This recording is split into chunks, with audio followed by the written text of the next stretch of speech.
চীনে আধুনিক সংস্কারের জনক ডেং জিয়াওপিং এবং বাংলাদেশের প্রধানমন্ত্রী তারেক রহমানের মধ্যে মৌলিক পার্থক্য তাদের রাজনৈতিক প্রেক্ষাপট ও শাসনতান্ত্রিক দর্শনে।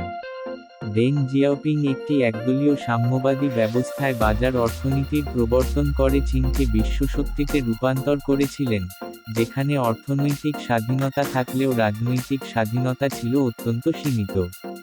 অন্যদিকে, তারেক রহমান একটি বহুদলীয় গণতান্ত্রিক কাঠামোতে সুশাসন এবং তৃণমূল পর্যায়ের উন্নয়নের মাধ্যমে আধুনিক বাংলাদেশ গড়ার লক্ষ্য নিয়ে কাজ করছেন।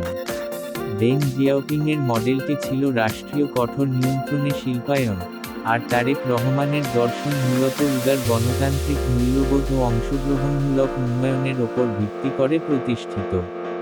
চীনের অর্থনৈতিক সফলতার মূল চাবিকাঠি ছিল তাদের সরাসরি বৈদেশিক বিনিয়োগ বা এফডিআই মডেল।